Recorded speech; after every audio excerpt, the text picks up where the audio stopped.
අයිබෝන් යාලු හැමෝටම අද මම කතා කරන්න යන මේ වීඩියෝ එකේදී කොහොමද හරියටම අපි රේල්වේ සීට් රිසර්වේෂන් එකක් කරගන්න කියලා. මේ වැඩේට අපි යන්න ඕනේ සීට් රිසර්වේෂන් කියන වෙබ්සයිට් එකට රේල්වේ ඩිපාර්ට්මන්ට් එකේ.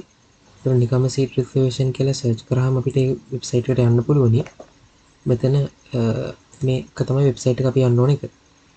URL එක ගැන පොඩ්ඩක් සැලකිලිමත් වෙන්න. seat reservation railway.gov.lk වෙබ්සයිට් එක. එතකොට මෙතනදී අපිට පුළුවන් මේ book your seats කියන අයිකන් එක ක්ලික් කරන්න. එතකොට මෙතන පල්ලෙහාට අපිට අපිව navigate වෙනවා. මෙතනදී general passenger, warrant passenger ඒ වගේම pension warrant passengers මේ තුන් දෙනාටම options තුනක් මේගොල්ලෝ දීලා තියෙනවා. ඒතර සාමාන්‍ය passenger කෙනෙක්ගේ seat එක reserve කරගන්න විදිහ අද අපි කතා කරගමු. මෙතනදී හිතන්න මට යන්න ඕනේ ගම්පහ ඉඳලා හැඩන් වලට කියලා. එතකොට හිතන්න මම මෙතන ටයිප් කරනවා ගම්පහ. මම ඩෙස්ටිනේෂන් එකට දෙනවා හැඩන්. හරි. එතකොට මට මෙතන දිනයක් දෙන්න පුළුවන්. දිනය හිතමු අපි 8 වෙනිදා වගේ දවසක් දෙමු. මාර්තු 8. හරි. එතන මෙතනදී අපිට යන්න ඕන පැසෙන්ජර්ස් ගන්න දෙන්න පුළුවන්. අපි ටිකට් එක රිසර්ව් කරන්න කී දිනකටද කියන එක මම එක්කෙනෙකුට කියලා දාන්නේ. ඒකට ඒ වගේම අපිට කැමති නම් රිටර්න් ටිකට් එකක් රිටර්න් සීට් එකක් තියෙනවද කියලා බලන්න පුළුවනි. ඒතර මෙතන රිටර්න් එක අපි ක්ලික් කරන්න ඕනේ. අපි රිටර්න් දවස මෙතන සිලෙක්ට් කරන්න ඕනේ. ඒතර අපි යන ගමනට පසු දවසක් අපිට තෝරගන්න පුළුවන් මෙතන. එදාම හෝ ඊට පසු දවසක්. මෙතනදී මේ වෙරිෆයි කරගන්න human verification ඇතින එක පොඩ්ඩක් ක්ලික් කරන්න. ඊට පස්සේ සර්ච් එක දෙන්න පුළුවන්. දැන් මෙතන තියෙන ප්‍රශ්නේ තමයි ඔයාලට පේනවා මේකේ මේ සීට්ස් නැහැ කියලා පෙන්නන්නේ. ඇත්තටම ගම්පහ to හැටන් කියන එක නෙමෙයි මෙතන අපි සර්ච් කරන්න ඕනේ. මේ අපේ සීට් එක රිසර්ව් වෙන්නේ සෙක්ෂන් බයි සෙක්ෂන්. ඒ කියන්නේ කොළඹ සිට බදුල්ලට නම් ට්‍රේන් එක යන්නේ. කොළඹ සිට පොල්ගහවෙලට එක සෙක්ෂන් එකක්, කැන්ඩි වලට එක සෙක්ෂන් එකක්, නානුවලට එක සෙක්ෂන් එකක්, ඇල්ලට එක සෙක්ෂන් එකක්, බදුල්ලට එක සෙක්ෂන් එකක්. මේ සෙක්ෂන් වයිස් තමයි තියෙන්නේ. එතකොට ඒක ඇත්තටම ට්‍රේන් එක ඩිපෙන්ඩ් වෙනවා. මම මේ සයිට් එකේ මම සර්ච් කරලා බලලා මම තේරුම් ගත්ත දේවල් කියන්නේ ඒගොල්ලෝ වැඩ කරන විදිහ. දැන් උදාහරණයක් විදිහට කොළඹ to හැටන් දැම්මොත් මෙතනදී මට එන්න පෙන්නනවා එක ඔප්ෂන් එකක්. ඒ අර ටිකිරිමැණිකේ ට්‍රේන් එක තමයි මේ ඔප්ෂන් එක විතර පෙන්වන්නේ එකම. හරි. රිටර්න් එකයි one way ටිකට් එකයි දෙකම. එතකොට ඒකෙන් අපි තේරුම් ගන්න ඕනේ මේක අපිට ටිකිරිමැණිකේ ට්‍රේන් එකේ අපිට කොළඹ හැටන් සෙක්ෂන් එකක් තියෙනවා. හැබැයි මම නානුවේ සර්ච් කරොත් ඒතර නානුවේ සර්ච් කරොත් ඔන්න බලන්න දැන් මෙතනදී යාලා අපිට පෙන්නනවා ට්‍රේන්ස් කීපෙම. අර ටිකිරිමැණිකේ ට්‍රේන් එක වගේම නයිට් මේල් එකක් මේ වෙලාවේ තියෙනවා කියලා ඒගොල්ලෝ කියනවා සීට්ස්.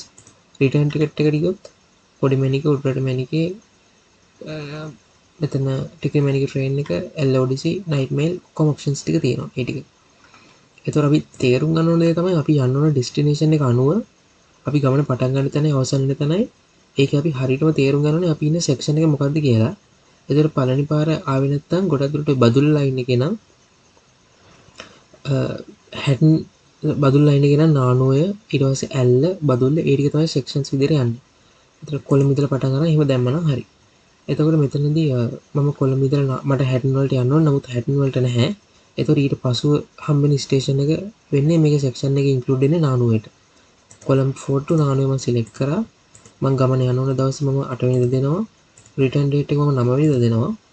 පැසෙන්ජර්ස් එකයි මේක රිටර්න් ටිකට් එක මම එනේබල් කරලා සර්ච් එක දුන්නා. එතනදී මට තියෙන ඔප්ෂන්ස් දෙකක්. මම නයිට් මේල් එක තෝරගන්න යන්නේ. එතකොට මෙතනදී මම නයිට් මේල් එක සිලෙක්ට් කරගන්නවා. ඔයාලා මොබයිල් ෆෝන් එකෙන් නම් මේ වැඩේ කරන්නේ මම එක්ස්පීරියන්ස් කරලා තියෙනවා මොබයිල් ෆෝන් එකේ එන බ්‍රවුසර්ස් වල මේ මෙතන ක්ලික් කරාම මේ මෙතන මේ සීට්ස් ගන්න හරියට පෙන්වන්නේ නැහැ view එකේ. එතකොට ඒක ඔයාලට මග අරගන්න පුළුවන් මොබයිල් Chrome Google Chrome එකේ මොබයිල් drive එක මොබයිල් app එක පාවිච්චි කරන්න Google Chrome browser එකේ. එතකොට ඒ ප්‍රශ්නේ එන්නේ නැහැ. මොබයිල් ෆෝන් එකේ සර්විස් ප්‍රොවයිඩර් එකේ browser එකෙන් තමයි ඔය ප්‍රශ්නේ එන්නේ. මම එක්ස්පීරියන්ස් කරලා තියෙනවා. එතකොට මම දැන් මේක තමයි මගේ ඔප්ෂන්ස් දෙක. මම නයිට් මේල් එක සිලෙක්ට් කරන්නේ. එතකොට එයා කියනවා අපිට රිටර්න් ට්‍රේන් එක සිලෙක්ට් කරන්න කියලා. එතකොට මේ වෙලාවේදී මම ඇත්තටම රිටර්න් ට්‍රේන් එක මම දාන්න නැතුව ඉන්න බැලුවේ. මම ඒක ඩිසේබල් කරනවා. එතකොට මම one way ticket එක විතරයි දාන්නේ. right. එතකොට මම night mail එක සිලෙක්ට් කරගන්නවා. night mail එක සිලෙක්ට් කරලා පස්සේ අපිට පුළුවන් මෙතන proceed කරන්න. මම ඒක proceed කරනවා. එතකොට මෙතනදී අපි අපේ details දෙන්න ඕනේ. ඔයාලට ඔයාලගේ නම,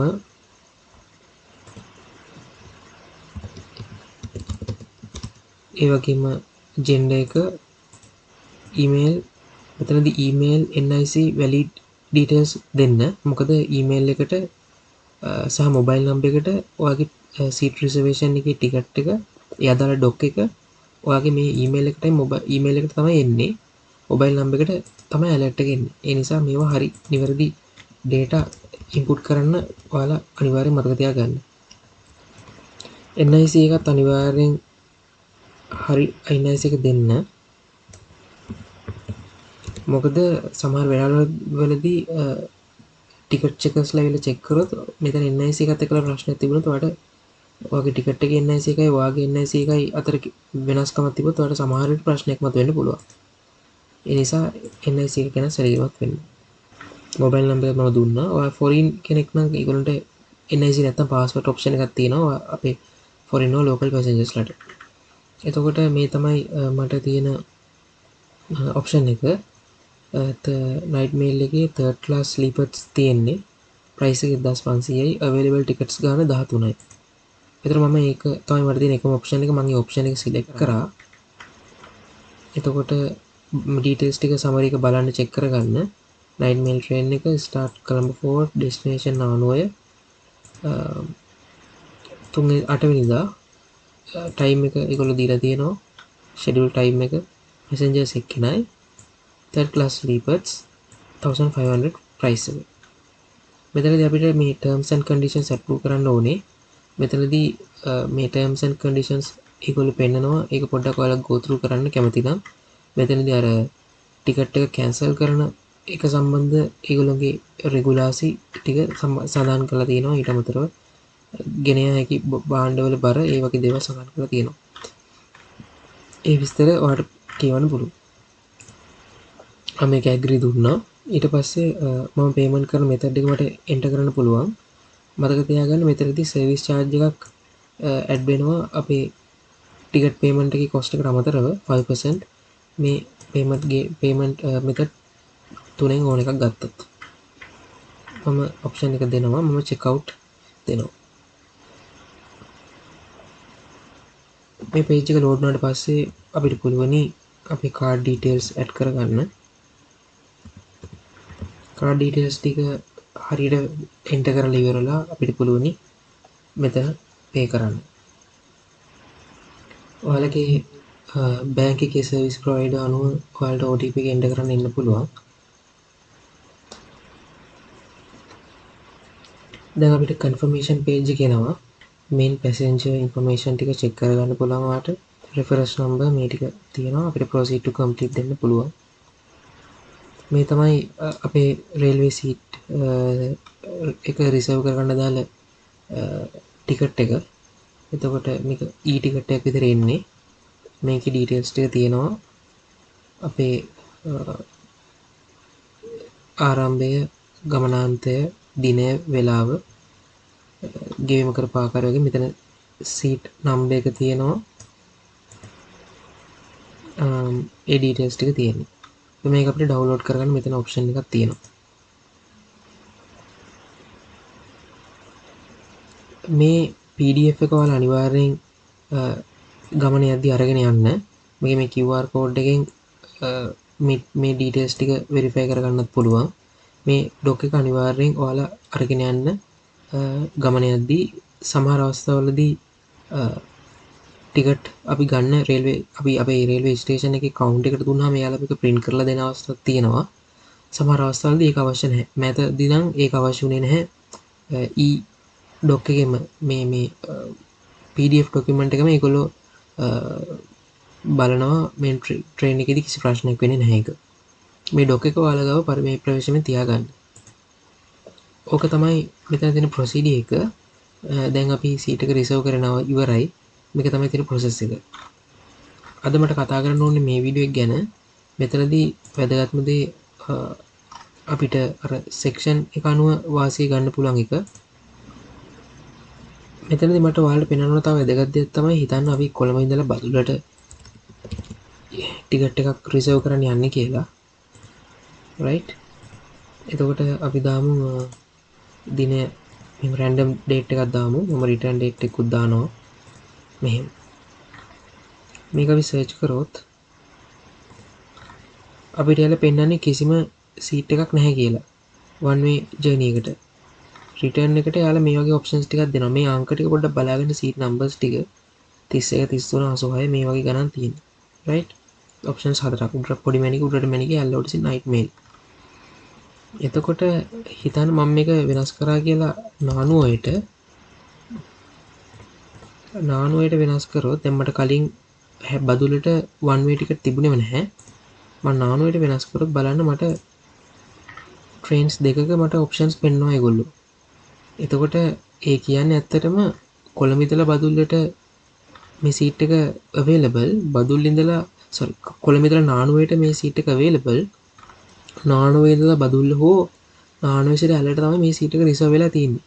එතකොට අපි හරියට කල්පනා කරොත් අපිට යන්න ඕනේ ඇල්ලට නම් අපිට 99ට එනකම්ම ඇත්තට මේ සීට් එකේ යන්න පුළුවනි.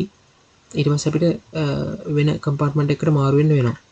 නමුත් මේකෙන් අපි ගොඩක් වෙලාට ගමන නොගිහින් ඉන්න අවස්ථා තියෙනවා. ඒක මග අරගන්න පුළුවන්. මොකද මේ ඔප්ෂන් එක තියෙන හින්දා.